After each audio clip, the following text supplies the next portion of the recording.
அவர் வராரு, இவர் வராரு, அவர் போறாரு, எதை பத்தியும் கவலைக்கிறாரு. நமக்கு எதிரி அன்றும் சரி, இன்றும் சரி, என்றும் சரி திமுக தான் நமக்கு எதிரி. வேறு நமக்கும் திமுக தான் என்றைக்குமே. அவர் இருந்தாரு, இவரும் இருந்தாரு. ஏன் வரல? மூப்புல வந்தார், வயிறு வந்தால் போனார், வயிற்று வந்தால் வெங்காயத்தை போயிடாம போயிட்டார். யாரு? அதுக்கப்புறம் விஜயகாந்த் வந்தால் போயிட்டார். அதுக்கப்புறம் யார் வந்தாங்க? இன்னைக்கு பிச்சை எடுத்து கொண்டிருக்காரு திமுக கிட்ட கமலஹாசன் வந்தார். உடனே போனாங்க, மாற்று சக்தி வந்து விட்டது. முன்னாடியே டார்ச்சை கழித்து விட்டார், ஒளி கொடுத்தார். நாங்கள் டார்ச்சை எடுத்து கழிச்சார். அதோடு போய் அவங்க சேர்ந்தார். என்ன சொன்னாரு? தமிழ்நாட்டுக்கே மாற்றத்தை உருவாக்க வந்த கமலஹாசன் அவர் தொகுதியே தொட்டு போனார். அவராலே ஜெயிக்க முடியாது.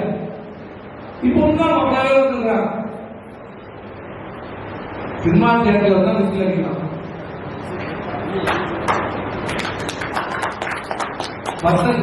விசில் அடிக்கலாம்.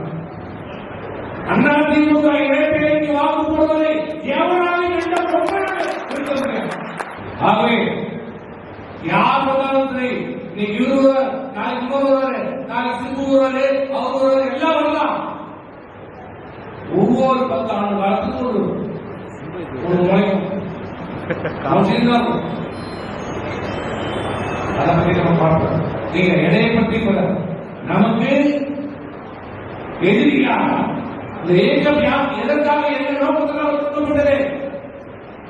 தீய சக்தியை தமிழகத்திலிருந்து விரட்டப்பட வேண்டும், விரட்டி அடிக்கப்பட வேண்டும் என்ற நோக்கத்திற்காக தொடங்கப்பட்ட இயக்கம் அனைத்து இந்திய அண்ணா திராவிட முன்னேற்ற கழகம்.